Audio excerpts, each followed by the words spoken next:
go Slater-proof pick here. Give me your favorite bet tonight, Matt.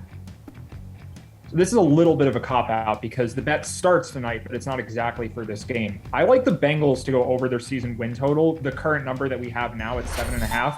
It's plus 110 on the over, and I think that odds makers are a little confused by the Bengals' schedule. So if you look towards the end of the season, they're going to have to play the Niners, they're going to have to play the Broncos, the Ravens, the Chiefs, the Browns. But before that, they're getting the Jaguars tonight, they get the Lions, they get the Jets. So I think overall they have an average remaining schedule. They're 2-1 to start the year, so you only need to go 6-8 the rest of the way to hit this over. And I think the Bengals are roughly an average team, so it shouldn't be that hard for them to get there. I think this win total should be around 9 wins or so, and being able to get a win on the bet at 8, I like that more than anything in the game. I know we're trying to give picks for just tonight, but this one you do have to make tonight before the line changes. So I'm going here before I go to any of the bets that are on the board for this game specifically. Okay, Reid, any bets on the board for tonight specifically that stand out to you?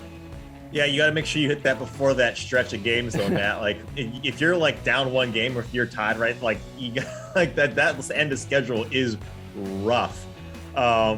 But like I said, mentioned Tyler Boyd over 5.5 receptions at minus 110. Clay Brooks, like I laid out his stats on the defensive side, and also too, I hit this one last week with the rushing prop for the quarterbacks. Burrow's over 8.5 yards. He rushed 5 times last week against Pittsburgh. I don't know if he's gonna have to, but this is like 2 attempts, and maybe he has to like get out of the pocket. So 8.5 yards at minus 120. I think the over is definitely in play. All right, Pearce, bring us home your favorite bet tonight. Let's get weird. We'll give the people a real sweat tonight. Cincinnati plus 270 to punt more than the Jacksonville Jaguars.